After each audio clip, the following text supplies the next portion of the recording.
Sri Ramachandra butter கதை. கோசல நாட்டிலே சரையூ நதி பாயும் செழிப்புள்ள பூமியிலே அமலநகர் என்ற ஒரு ஊர் இருந்தது. அந்த ஊரிலே ராமச்சந்திர பட்டர் என்னும் பெரியவர் ஒருவர் வாழ்ந்து வந்தார். 4 வேதங்களையும் நன்கு கற்று ஓதி உணர்ந்தவர். ஒழுக்கத்தால் சிறந்தவர். நாள்தோறும் உஞ்சவிருத்து செய்து அதில் ஒரு பகுதியை அதிதிக்கு அளித்து வாழ்ந்து வந்தார். இவரது மனைவியும் இவர் செய்தவைகளையெல்லாம் ஏற்றும் அனுசரித்தும் ஒரு உத்தமமான இல்லத் தலைவி எப்படி இருக்க வேண்டுமோ அப்படி வாழ்ந்து வந்தாள். இந்த தம்பதிகளைக் கண்டு கோசல நாடு முழுவதும் வியந்து போற்றியது. அந்த நகரத்து அரசன் இவரையே தனது குருவாக ஏற்று இவரிடம் மந்திரோபதேசமும் பெற்றான். என்றாலும் அதன் பொருட்டு ராஜகுரு என்ற பெருமையையோ ஆடம்பர வாழ்வையோ இவர் விரும்பவில்லை. தன்னுடைய எளிய குடிசையிலே ஏழ்மையையே துணையாக கொண்டு இவர் வாழ்ந்து வந்தார்.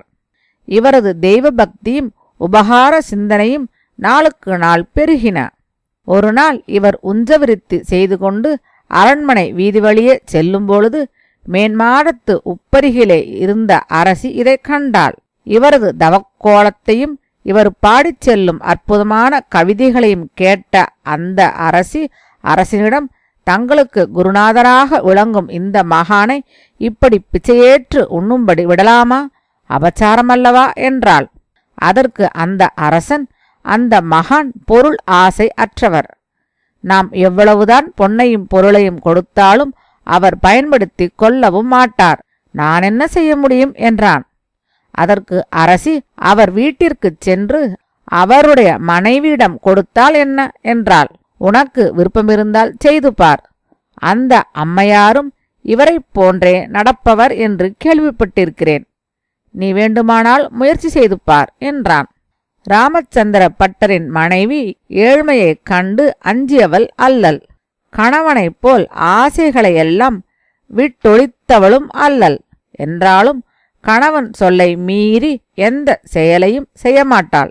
கணவர் கொண்டு வரும் அரிசியை கொண்டு விருந்தாளிகளும் விரும்பி உண்ணும் வண்ணம் அறுசுவை உணவை தயாரிப்பாள். பிறகு எல்லோரும் உண்டு மிகுந்ததையே இவள் உண்பாள். இந்த நிலையில் அரண்மனையிலிருந்து பல்லக்குடன் அழைப்பு வந்தால் ஏற்காமல் என்ன செய்வாள்? உணவு முடித்து பல்லக்கில் ஏறி அரண்மனையை அடைந்தாள். அரசி இந்த அம்மையாரை வரவேற்று பூஜித்து வணங்கினாள். சற்று நேரம் அளவளாவிய பிறகு ஏராளமான ஆடைகள் ஆபரணங்கள் எல்லாவற்றையும் அன்பின் காணிக்கையாக அளித்தாள். பட்டரின் மனைவியும் அரசி அளித்த பொருட்களையெல்லாம் சந்தோஷத்துடன் பெற்றுக்கொண்டு வீடு திரும்பினாள். வீட்டிற்கு வந்தபின் பட்டரிடம் விரிவாக அரண்மனையிலே நடந்த வைபவங்களையெல்லாம் விவரித்தாள். மனைவி சொல்வதையெல்லாம் கேட்ட பட்டர் மனம் நொந்தார். மிகவும் பரிவுடன் கூடிய குரலில், அசட்டு பெண்ணே, இதுவரை நீ பொருள் ஆசை அற்றவள் என்றல்லவா எண்ணியிருந்தேன். நான் நினைத்ததை பொய்யாக்கிவிட்டாயே. பணம் பாஷாணம் ஆட்கொல்லியாயிற்றே. அது மேலும் மேலும் ஆசைகளை உண்டாக்கி மீள வழியில்லாமல் செய்துவிடுமே என்று சொல்லியவராய் அப்பொழுது நடைபெற்று கொண்டிருந்த ஹோமத்திலே பூர்ணாகுதி செய்வது போல் கொண்டு வந்த பொருள்களை எல்லாம் போட்டுவிட்டார். அவர் மனைவி மிகவும் மனம் வருந்தினாள். உலகத்திலுள்ள எல்லோருமே பொன்னையும் பொருளையும் விரும்பாமல் பிச்சையேற்று வாழ்வது என்பது இயலுமா? இது அவசியந்தானா? இதுதான் உயர்ந்த வாழ்க்கையா? இதையெல்லாம் சிந்திக்காமல் தன் கணவன் விலை உயர்ந்த ஆடை ஆபரணங்களையெல்லாம் தீயில் இட்டது அவளது நெஞ்சை குமுறச் செய்தது. தனக்கு வேண்டாம் என்றால் வேறு எவருக்கேனும் வழங்கலாமே. ஊருக்கெல்லாம் படல் கட்டி சாத்த இவர் யாரு?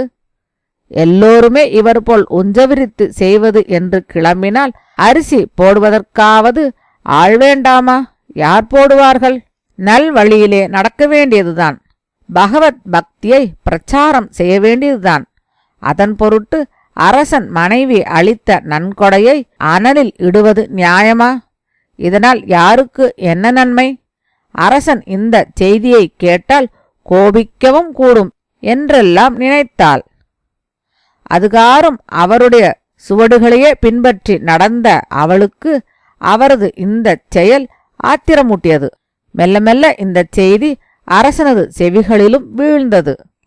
உடனே குதிரையின் மீதேறி அங்கே வந்து சேர்ந்தான். அவரிடம் என் மனைவி கொடுத்த பொருள்கள் தங்களுக்கு வேண்டாம் என்று சொன்னதாக தெரிய வந்தது. தயவுசெய்து அவைகளை திருப்பிக் கொடுக்குமாறு வேண்டுகிறேன் என்றான். பட்டர் தயக்கத்தில் ஆழ்ந்தார். செல்வத்தினால் துன்பம் வரும் என்பதற்கு இதைவிட வேறு உதாரணம் வேண்டுமா என்று மனத்தில் எண்ணியவராய், அரசே, நீங்கள் அந்த பொருள்களை மீண்டும் பெற விரும்பினால் சில நிமிஷங்களில் அவை உம்மை வந்தடையும் என்று சொல்லி தியானத்தில் ஆழ்ந்தார். அதுவரை எரியாமல் நீரு பூத்திருந்த ஹோம அக்னியானது மெல்ல மெல்ல புகைய ஆரம்பித்தது. பிறகு நெய் சொரிந்தது போல் ஜுவாலை வீசி எழுந்தது. அதன் உள்ளிருந்து ஆடையும் ஆபரணங்களும் தண்ணீர் பொங்கி எழுவது போல் அந்த ஹோம குண்டத்தினின்றும் வெளியே வந்து வீழ்ந்தன. துணிகளும் ஆபரணங்களும் மாசுமருவின்றி முன்னிலும் பன்மடங்கு ஒளியோடு வந்து விழுவதைக் கண்ட அரசன் திகைத்துப் போனான். இவரோ கண்மூடி மௌனியாகி பகவத் தியானத்திலே ஆழ்ந்து கிடக்கிறார். அரசன் செய்வதறியாது அவர் திருவடிகளிலே வீழ்ந்து வணங்கினான். ராமச்சந்திர பட்டர் கண் விழித்தார். எதிரே கிடக்கும் குவியலைக் கண்டார். முகத்திலே முறுவல் தவழ்ந்தது. அரசே, பொருள்கள் வந்துவிட்டன, எடுத்துச் செல்லலாம் என்றார். அரசன் கண்களிலே ஆனந்த கண்ணீர் பெருகியது. குருதேவ, தங்களது பெருமையை அறியாமல் ஏதேதோ சொன்னேன், மன்னிக்க வேண்டும். ஒருமுறை கொடுத்ததை மீண்டும் வாங்குவதுண்டோ? இந்த பொருள்கள் தங்களுக்கே உரியவை.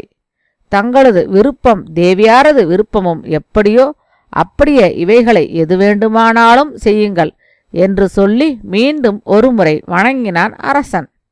அந்த பொருள்களையெல்லாம் மாற்றி ஏழை எளியவர்களுக்கு விநியோகம் செய்து ஹரிநாம சங்கீர்த்தனமும் பக்தியை பரவச் செய்வதுமே தமது நோக்கமாக நெடுநாள் பணி செய்து வாழ்ந்தார் ராமச்சந்திர பட்டர்.